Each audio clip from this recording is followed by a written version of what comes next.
Dakwah itu dilakukan dengan cara kita main musik atau bernyanyi. Ini dakwah yang batil, dakwah yang sesat. Gak bisa dakwah menggunakan sesuatu yang haram yang diharapkan oleh Allah Rasul, gak bisa. Apakah musik ini termasuk yang ada ruang untuk khilaf pendapat? Itulah yang kemudian ana mengkajinya, ana belajar. Karena kita di pesantren, kita dididik untuk bisa baca kitab. Ternyata perselisihan itu tidak bisa diterima. Kenapa? Itu imam yang 4 berpendapat haram. Karena itu Anda lihat syaitan menjadikan keburukan tampak indah di hadapan mereka, seperti minuman yang memabukkan dan melalaikan mereka dari zikir Allah dan kata-kata yang melenakan berupa mendengarkan nyanyian. Jadi jangan pernah bilang musik Islami, karena Islam nggak pernah kenal musik. Kalau seandainya Islam kenal musik, sahabat yang suaranya bagus udah pasti nyanyi. Imam Ibn Hazm mengatakan di sana, beliau juga bergelar Al-Hafiz. Al-Hafiz berarti hafal hadis ribuan lengkap dengan sanadnya dan mengerti bagaimana kualitas-kualitasnya.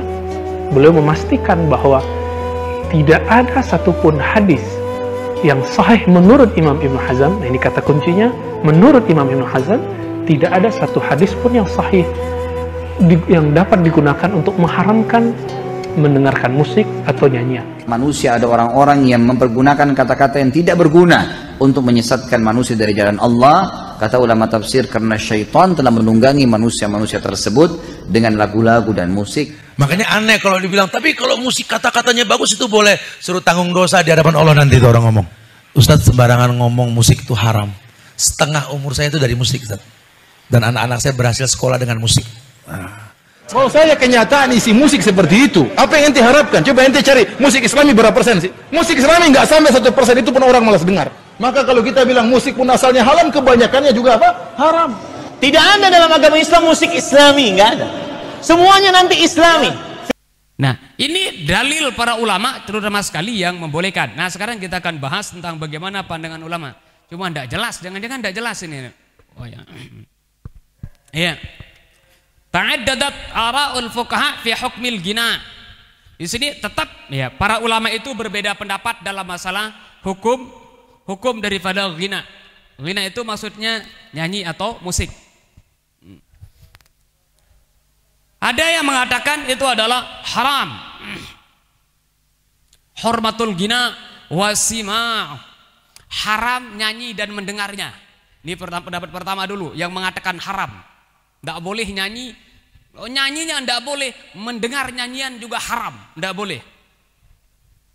Walau kana mujarrodan, sekalipun tanpa disertai dengan alat-alat yang dilarang. Ka'alatil lahwi wal musiki, alat-alat yang melalaikan kita dan termasuk musik. Ini pendapat pertama ya. Sekali lagi, ini kita berbicara tentang pandangan ulama ya, bukan pandangan satu ulama. Pandangan berbagai macam ulama. Nah, ini pendapat ini adalah ba'dul Hanafiyah, sebagian pendapat ulama Hanafiyah, kemudian Hambali, Imam Ahmad. Dalilnya mana? Wah, ini dalilnya. Dalilnya al-ghina yumbitun nifaqa fil qalbi. Wah, berat juga ya. Katanya nyanyian itu bisa menumbuhkan kemunafikan di dalam hati kita. Oh, berat juga ya. Saya termasuk orangnya senang seni masalahnya. Saya bukan vokalis, bukan penyanyi, tapi dengar nyanyi, terutama sekali selawat, lumayan senang gitu. Tapi kalau dandut ya tergantung yang nyanyinya juga itu. Kalau Roma Irama yang nyanyi ya lumayan senang juga itu dengar kalau Roma Irama. Ya, walaupun banyak sebenarnya nyanyian Roma Irama itu yang ada unsur-unsur cinta aja. Hampir itu rata-rata nyanyian itu banyak yang unsur cinta. Jarang yang ada unsur peringatannya. Nah, ini mengatakan al-ghina yumbitun nifaqa fil qalb. Yang namanya nyanyian itu bisa menumbuhkan kemunafikan dalam hati. Kama yuhrimu ashab hadzal qaul. Nah, sebagaimana ya banyak sahabat-sahabat yang lain yang mengharamkannya. Sebagaimana haram dijadikan sebagai mata pencaharian. Ya. ma haruma fi'luhu, sesuatu yang haram dikerjakan, haruma sima'uhu, haram untuk mendengarnya, wa haruma nazarhu, haram untuk menyaksikannya. Ini sekali lagi menurut pendapat yang mengharamkan. Nah, kemudian yang berikutnya ibahatul ghina al-mujarrad. Nah, ada ulama lagi yang lain. Nanti kita akan bahas tentang dalil masing-masing yang mengatakan haram dan mengatakan boleh. Ibahatul ulama al-ghina al-mujarrad. Ada ulama mengatakan boleh nyanyian itu yang tidak disertai dengan musik.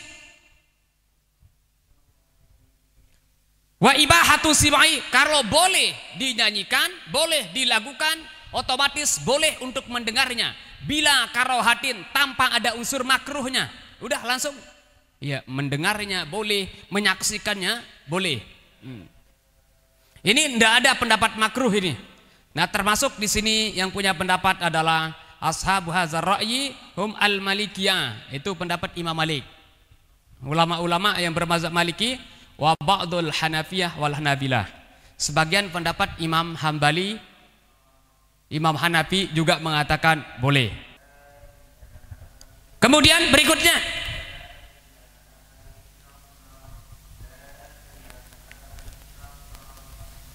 kapan dikatakan boleh? Nah, ini batas-batasan bolehnya yang nama seni, batasan-batasan bolehnya namanya ghina atau nyanyian, batasan-batasan bolehnya yang namanya musik. Ini kurang jelas ini. Berarti tidak secara otomatis boleh secara umum dan tidak juga otomatis dilarang secara umum.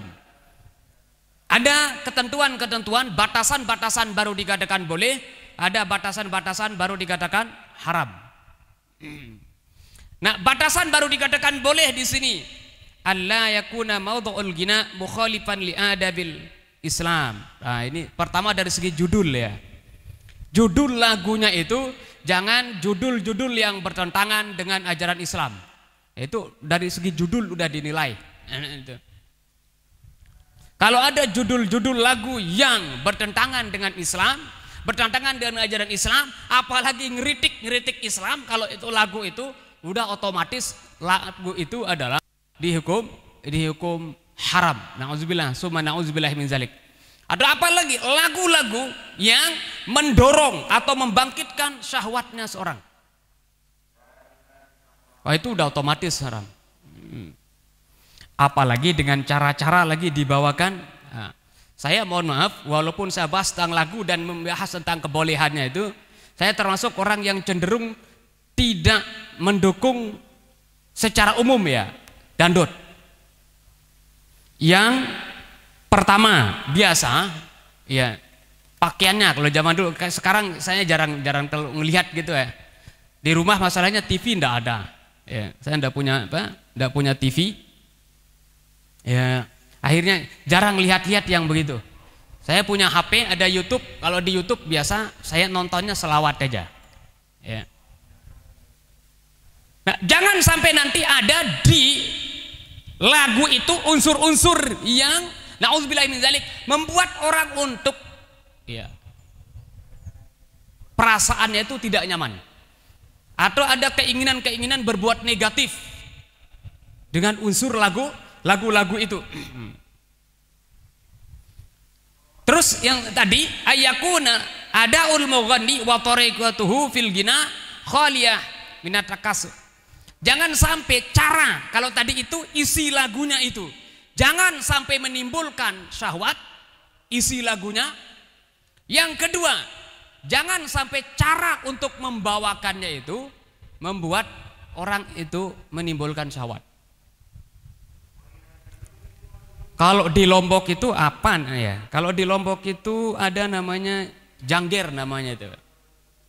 Jangger itu ada perempuan yang nari, kemudian nanti perempuan ini milih di antara laki-laki yang di sampingnya itu untuk naik, kemudian joget bersamanya. Oh, itu udah jelas itu.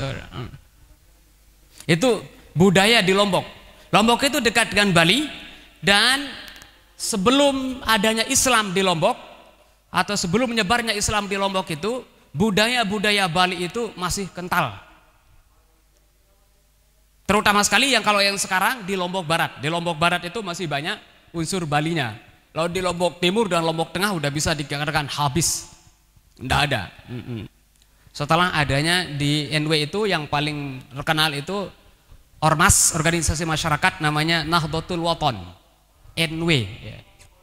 NW itu pendirinya adalah kakek daripada mantan gubernur yang di Nusa Tenggara Barat. Nah setelah itu sekarang udah mulai terkikis. Nah kalau seperti itu udah jelas haram, itu nggak boleh. Karena sering sekali ya, bukan hanya di Indonesia ya, di Lombok, bahkan di zaman jahiliyah pada saat itu, kalau ada acara-acara pasti ada hiburan. Bukan bermasalah masalah hiburannya, yang jadi masalah itu adalah cara melaksanakan hiburan itu.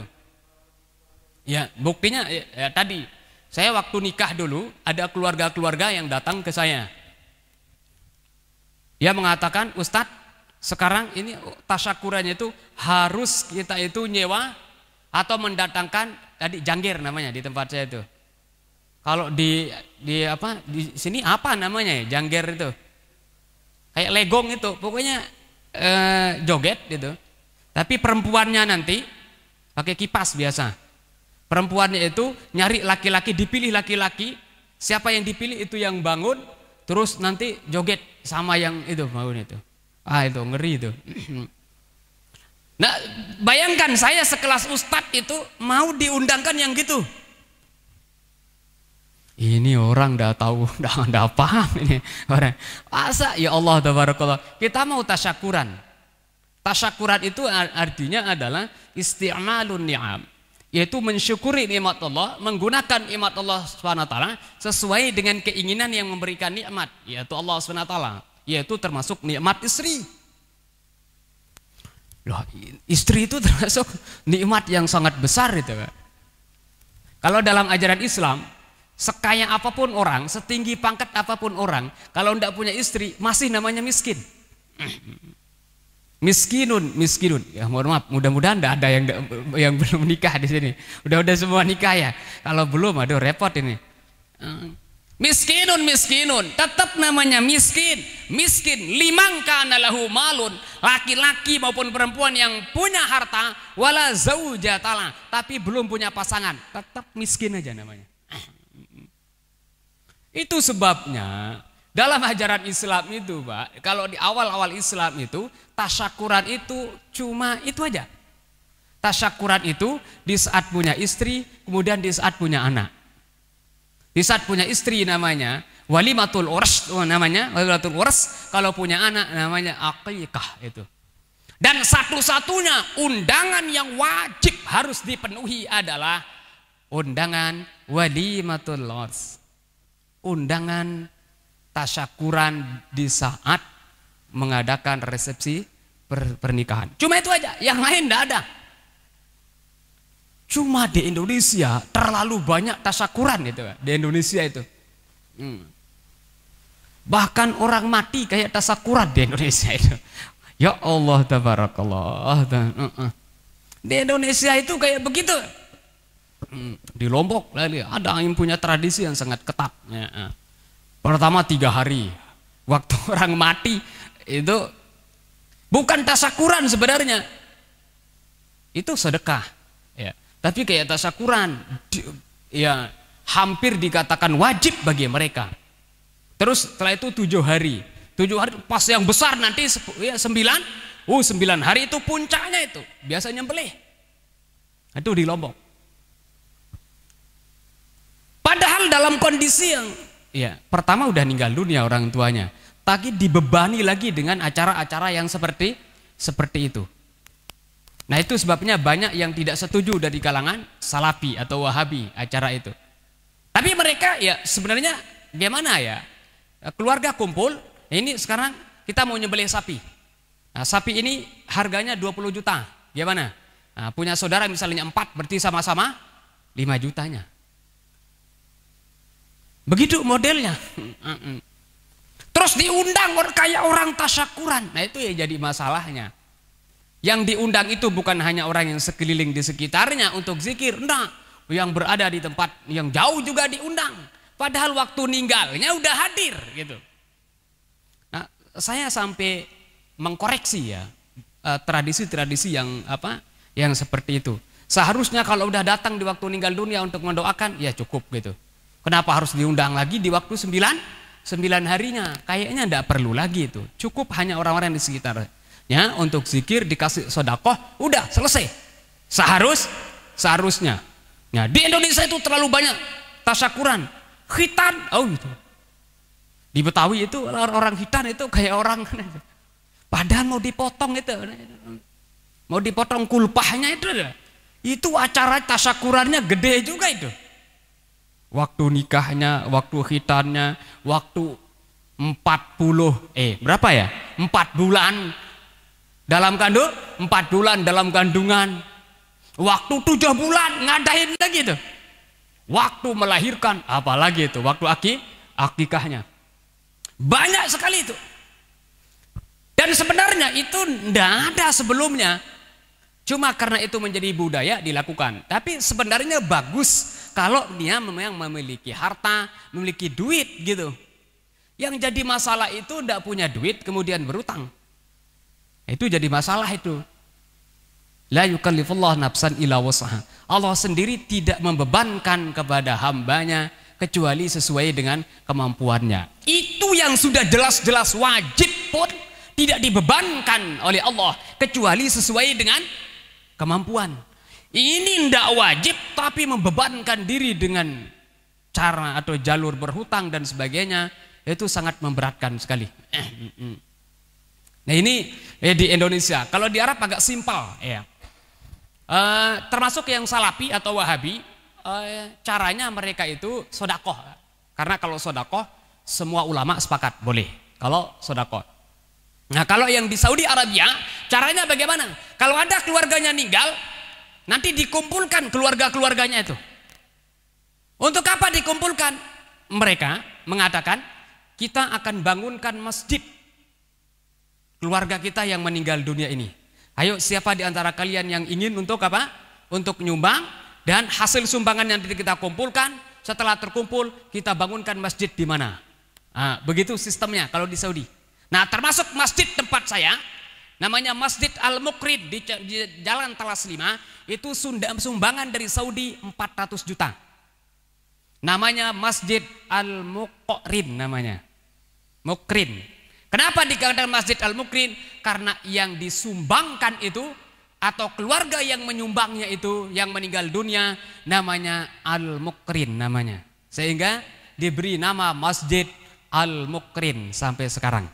Ya. Karena itulah yang nyumbang. Nah, ini lebih simpel ya. Cara yang seperti itu. Dan sepakat ulama mengatakan itu boleh. Sedekah sepakat ulama itu boleh kalau diniatkan untuk orang yang meninggal dunia. Yang diperkhilafkan atau tempat perbedaan pendapat ulama itu adalah baca Al-Quran yang diniatkan kepada orang yang meninggal dunia. Kemarin sudah kita bahas itu. Nah, itu diperkhilafkan oleh ulama 2 bulan yang sebelumnya kalau tidak salah ya, kita bicarakan itu. Nah itu kita kembali ke sini, tinggal 15 menit itu. Ya, syaratnya itu adalah baru dibolehkan yang namanya musik, baru dibolehkan namanya nyanyian itu. Syaratnya adalah berikutnya, alla yuaddiya sima'uhu ila saddi an zikrillah wa ada'il fara'idhi. Nah kalau ini semua apa saja, bukan musik saja. Jangan sampai musik, jangan sampai nyanyian itu membuat lalai daripada mengingat Allah Subhanahu wa taala, dan nauzubillahi min zalik, lalai daripada melaksanakan kewajibannya. Kalau acara musik apapun itu membuat kita lewat daripada kewajiban, tidak melaksanakan kewajiban, itu haram. Apapun itu, termasuk musik, termasuk mancing. Itu juga banyak itu orang mancing itu. Keasikan itu. Itu namanya hobi ya. Padahal apa yang didapatkan? Tapi sekali lagi hobi. Nonton bola. Oh ya, itu juga itu nonton bola. Gara-gara nonton bola tidak sholat subuh terus itu. Banyak yang begitu. Makanya ada yang mengatakan bola itu adalah togut katanya. Kenapa dikatakan togut bola itu? Ada sebagian ya, bukan saya. Ini saya menyampaikan pandangan orang. Kenapa bola itu dikatakan togut? Bola itu dari mulai anak kecil sampai orang dewasa, apapun profesinya, banyak orang yang senang terhadap bola. Karena nonton bola akhirnya sholat subuhnya, ada yang hendak sholat subuh, ada yang terlambat sholat subuhnya, macam-macam lah gitu. Gara-gara bola itu. Termasuk udah itu, bukan hanya musik saja. Karena syaratnya apapun itu perbuatan, Allah yuwaddi'a sima'uha ila saddi an zikrillah wa ada'il fara'idhi. Jangan sampai menghalangi seorang yang mendengar, seorang yang melakukan atau menyanyi itu, jangan sampai menghalangi untuk zikir kepada Allah dan melaksanakan semua kewajiban. Nauzubillah summa nauzubillahi min zalik. Nah, ini saya kembali lagi itu menceritakan budaya atau tradisi yang ada di Lombok gitu. Di Lombok itu kalau ada orang nikah itu, Pak, itu nanti nyewa gamelan namanya. Bahasa Indonesianya gamelan juga ya. Tahu Pak Hamdan namanya gamelan? Ya, gamelan. Itu berangkatnya nanti zuhur. Pas menuju ke rumah mertua kan pakai itu. Terus nanti perempuannya pakai make up, macam aja gitu, kan gitu. Sampai kadang-kadang saya itu sering tidak mengenal orang yang aslinya itu. Pakai make up macam itu, saya lihat ini siapa ya? Padahal teman dekat itu. Makanya ada orang mengatakan itu penipuan publik katanya itu. Allahu Rabbi itu. Ini memang kadang-kadang ya, make up itu bikin orang yang sudah usia 60 tahun kelihatan menjadi 30 tahun itu gara-gara make up. Makanya harus hati-hati itu. Apalagi lihat di foto itu, luar biasa. Pas lihat aslinya, ya begitulah. Ya namanya foto, Pak. Terus kan di make up lah, bisa diedit lah gitu ya, macam-macam. Yang kelihatannya terus yang tadinya udah tua kelihatan muda. Di berangkatnya zuhur, pas nyampe sananya itu udah hampir maghrib, mau sholat ini masih pokoknya sama kayak artis-artis itu begitu. Mohon maaf ya, sering sekali itu artis itu kelewatan itu sholatnya. Kenapa? Ini mau syuting kan udah di make up dulu. Ini kalau dirusak make upnya, nanti make up lagi. Akhirnya apa yang terjadi? Nauzubillahi min zalik. Allah yu'addiya sima'uha ila saddi an zikrillah wa ada'il fara'idhi. Sinetronnya, syutingnya itu tidak masalah. Saya udah cerita, Pak. Saya pernah syuting itu dari jam 10 itu, 10 pagi itu sampai maghrib. Syuting itu. Cuma karena ini syuting ceramah, ya ada istirahatnya. Istirahatnya gimana? Istirahatnya hanya makan sama sholat aja. Bayangkan itu, Pak. Ceramah itu, enggak putus-putus itu, berhentinya hanya makan sama sholat aja. 10 episode. Satu episode itu nggak salah 27 menit. 27 menit kali 10, 270 menit. Itu ceramah. Berhentinya cuma sholat, hanya makan aja.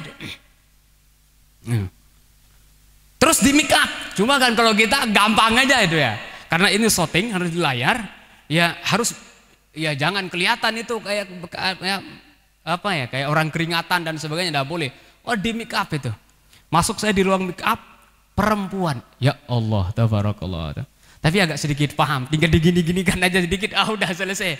Tapi kan tidak nyaman juga di make up oleh perempuan. Cuma hanya bedak aja kalau kita, tidak ada yang lain. Beda kalau perempuan kan macam itu. Kalau kita yang laki cuma hanya bedak aja, digini-gini kan aja. Udah start selesai katanya. Sekedar hanya untuk menghilangkan waktu syutingnya itu ada bentuk-bentuk kayak keringat gitu waktu. Ya. Nah kalau kira-kira nauzubillahi min zalik membuat kita lalai daripada melaksanakan faraid, semua kewajiban kepada Allah Subhanahu wa taala itu haram itu. Apapun itu, bukan hanya nyanyian, bukan hanya musik.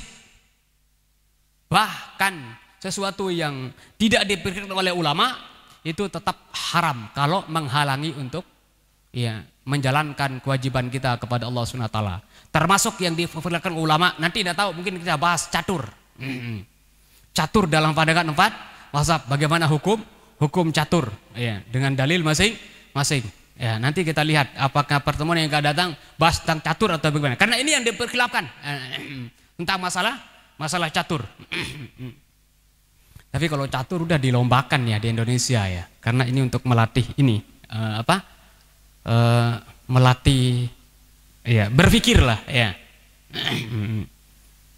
Nah itu persyaratan daripada bolehnya atau dibolehkannya musik dan nyanyian. Nah sekarang kita lanjut ke dalil masing-masing. Apa dalil masing-masing daripada bolehnya musik itu dan tidak bolehnya? Sebelumnya ini pendapat dari Mesir dulu ya, dari Mesir, Darul Ifta al-Misriyah.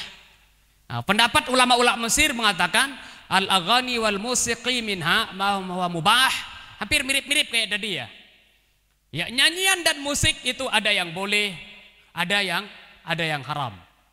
Berarti barometernya itu sebenarnya adalah kandungannya. Jadi pertama, kandungan atau isi lagu dan musik tadi itu. Yang kedua, cara untuk melaksanakan atau menyampaikan musik itu yang paling penting. Nah, kalau isi musik itu adalah bagus, kalau hasanun wa qabihu qabih, itu aja. Kalau cara untuk mengekspresikan musik itu, nyanyian itu bagus, berarti jatuhnya bagus. Isi daripada musik atau nyanyian itu bagus, masuk bagus. Tapi kalau bertentangan kayak tadi itu, ya tetap ndak boleh. Itu saja kesimpulannya sama tadi dengan yang tadi itu. Nah sekarang baru ke dalilnya. Kita yang mengharamkan dulu ya, yang mengharamkan musik. Apa dalil daripada orang yang mengharamkan musik? Dalil ulama yang mengharamkan musik itu dari Ibnu Mas'ud dan Ibnu Abbas dan sebagian tabi'in, mereka mengharamkan al-ghina, nyanyian dan musik dengan dalil apa? Wa minan nasi may yashtari lahwal hadith liyudilla an sabilillahi bighairi ilm wa yattakhidha huzwa ulaika lahum azabun muhin. Di antara sebagian orang ada orang yang membeli. Apa yang dia beli? Lahwal hadis. Lahwa itu artinya lale, hadis itu ucapan. Ucapan yang membuat lale. Apa itu ucapan yang membuat lale? Wa fassaru lahwal hadis bil ghina. Ulama sebagian mereka mentafsirkan dengan kata-kata lahwal hadis, orang yang membeli lahwal hadis. Hadis itu ucapan. Hadis Nabi, ucapan Nabi. Lahwa itu artinya lale. Lahwa itu artinya ya kayak permainan melale, yang melalekan. Di antara mereka ada orang yang membeli lahwal hadis. Membeli lahwal hadis berarti nyewa musik, nyewa dandut, nyewa kayak begitu-gitu. Untuk menyesatkan orang dari jalan Allah tanpa berdasarkan ilmu, wa yattakhidha huzwa, dan dia jadikan huzwa, main-mainan, olok-olokan. La'udzubillahi min zalik, ulaika lahum azabun. Mereka itu adalah siksaan yang pedih. Apakah yang dimaksud dengan lahwal hadis? Wa fassaru lahwal hadis bil ghina. Mereka mentafsirkan lahwal hadis itu adalah al-ghina, yaitu nyanyian. Berat juga ini Pak. Sementara jarang orang yang tidak senang terhadap nyanyian itu. Kalau orang-orang Saudi memang ulama-ulama Saudi ketat. Bukan hanya yang Wahabinya aja, enggak Pak. Dulu ya sampai sekarang di Mekah itu ada namanya perguruan madrasah namanya Salatiyah. Madrasah Salatiyah. Itu kalau diundang di Lombok gitu, Pak. Kalau diundang di Lombok, sering diundang di Lombok karena ulama-ulama Lombok termasuk pendiri Nahdlatul Ulama, alumni daripada Salatiyah, Madrasah Salatiyah ada di Mekah. Akhirnya mereka diundang tiap tahun, diundang. Itu otomatis itu, Pak. Kalau ulama-ulama tadi itu dengar musik, misalnya di mobil ya, di mobil, langsung di setelan musik, kaget langsung itu. Dan refleks itu, jiwa dakwahnya itu terpanggil langsung, wow, langsung dimarahin itu. Nah itu karena ihtiyat namanya itu, Pak. Hati-hatinya itu. Karena ada ulama dan di sini berasal dari sahabat yaitu Ibnu Mas'ud dan Ibnu Abbas bahwa yang dimaksud dengan lahwal hadis, yang dimaksud dengan adalah ucapan-ucapan, omongan-omongan yang membuat lalai itu termasuk di sini ditafsirkan oleh ulama adalah al-ghina, yaitu nyanyian. Makanya mereka sangat ketat, hati-hati. Mereka berpendapat itu adalah haram. Ya. Saya termasuk mengikuti yang boleh, Pak. Nah, termasuk saya mengikuti yang boleh karena memang gimana ya, jiwa seni saya itu tidak bisa dibohongi itu, Pak. Kalau dengar yang namanya seni, pokoknya senang aja gitu, kan refleks itu namanya senang itu. Ya Rasulullah, ya Habiballah, Muhammad ibni Abdillah, Muhammad ibni Abdillah, Muhammad ibni Abdillah, Muhammad ibni Abdillah, ya Rasulullah. Nah, saya dengar yang begitu, gimana hati itu, pokoknya nyaman rasanya itu. Makanya saya, waduh kalau ini diharamkan repot juga ya bilang. Makanya saya lebih cenderung tadi yang membolehkan. Kecuali yang tadi itu, Pak. Saya kalau dangdut mohon maaf ya, apalagi langsung manggung. Karena rata-rata dangdut kalau manggung langsung secara live itu jarang yang saya lihat itu pakaiannya sopan. Nah itu yang tidak saya setujui itu. Kalau saya sendiri ya. Kalau dari segi seninya itu Islam tidak melarang. Kalau dari segi seni, karena dari zaman Rasulullah SAW itu sudah ada seni. Nanti akan kita dalilnya. Tinggal 2 menit ya anunya. Udah saya ambil satu aja itu dalil daripada ulama yang mengharamkan dangdut. Dangdut mengharamkannya nyanyi. Kenapa? Karena nyanyi itu masuk dalam kategori lahwal hadis yang ada dalam ayat surat Luqman itu, dan ulama mentafsirkan kata-kata lahwal hadis. Di antara mereka ada yang membeli lahwal hadis, ucapan-ucapan yang tidak ada manfaatnya, yang melalaikan. Apa itu? Al-ghina. Biasa kalau orang mendatangkan artis itu disewa mahal itu, Pak. Nah, kita dianggap mayyashtari lahwal hadis. Ya, kita lanjut kepada sebenarnya banyak ini dalilnya. Saya ngambil satu aja gitu.